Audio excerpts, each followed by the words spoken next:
দক্ষিণ পূর্ব এশিয়ায় ভারত সোভিয়েত ইউনিয়নের মিত্রশক্তি হিসেবে পরিচিতি লাভ করে। অপরদিকে ভিয়েতনাম ও কম্বোডিয়ায় পরাজয়ের পর মার্কিন যুক্তরাষ্ট্রের প্রভাব এই অঞ্চলে হ্রাস পেতে থাকে। বাংলাদেশের মুক্তিযুদ্ধে পাকিস্তানের পরাজয়ে ভারতের আত্ম অহংকার হঠাৎ করে বেড়ে যায়। একই সাথে দক্ষিণ পূর্ব এশিয়ায় মার্কিন পরাজয়ে ভারতের আত্মবিশ্বাস আরও বেড়ে যায়। এই দুই ইচ্ছাশক্তির জোরে ভারত নিজেকে এ অঞ্চলের মুরব্বি হিসেবে গড়ে তুলতে শুরু করে। শুরু হয় তৃতীয় বিশ্বের দারিদ্র্যপীড়িত একটি দেশের বিশাল সমরসজ্জা, দক্ষিণ পূর্ব এশিয়াকে নিজের বলয়ভুক্ত করার সাম্রাজ্যবাদী প্রক্রিয়া। ১৯৭১ সালের পর ভারতের তৎকালীন প্রধানমন্ত্রী ইন্দিরা গান্ধী ও সেনা কর্মকর্তারা দক্ষিণ এশিয়া সহ অস্ট্রেলিয়ার জলসীমা পর্যন্ত ভারতের একাধিপত্য কায়েমের মাস্টার প্ল্যান তৈরি করে।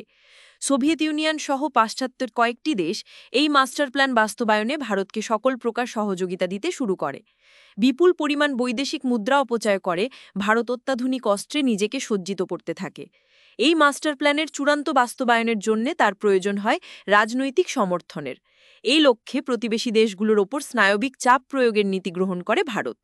প্রতিবেশী বাংলাদেশ, ভুটান, নেপাল, শ্রীলঙ্কা, মালদ্বীপ ও পাকিস্তানের অভ্যন্তরে বিভিন্ন সমস্যা সৃষ্টির কৌশল গ্রহণ করে মাঠে নামিয়ে দেয় ভারতীয় গোয়েন্দা সংস্থা রকে। উপরোক্ত দেশগুলোর মধ্যে মালদ্বীপ ও ভুটানের কোনো স্বাধীন পররাষ্ট্রনীতি নেই, এরা ভারতীয় বাজারের ক্রেতা। বাকি দেশগুলোর মধ্যে পাকিস্তান একমাত্র প্রতিদ্বন্দ্বী হিসেবে আত্মপ্রকাশ করে। স্বাধীনতার পর মুজিব সরকারের ওপর ছিল ভারতের একছত্র প্রভাব। এ প্রভাব বিস্তার করতে ভারত সরকার আশ্রয় নেয় বিভিন্ন কৌশলের।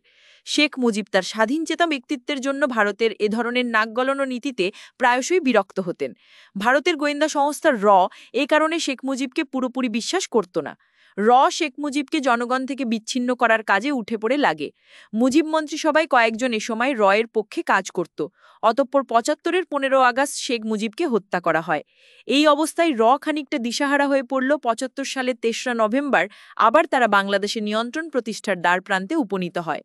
ব্রিগেডিয়ার খালেদ মোশাররফের নেতৃত্বে যে পরিস্থিতিতে যেভাবে ৩রা নভেম্বরের অভ্যুত্থান সংঘটিত হয়, মুজিব হত্যাকাণ্ডের মাত্র ৮০ দিনের ৫৪তম মাথায়, তাতে এটা স্পষ্টভাবে প্রতীয়মান হয় যে এটি পরোক্ষ বা প্রত্যক্ষ গোপন ভারতীয় সমর্থন ছিল।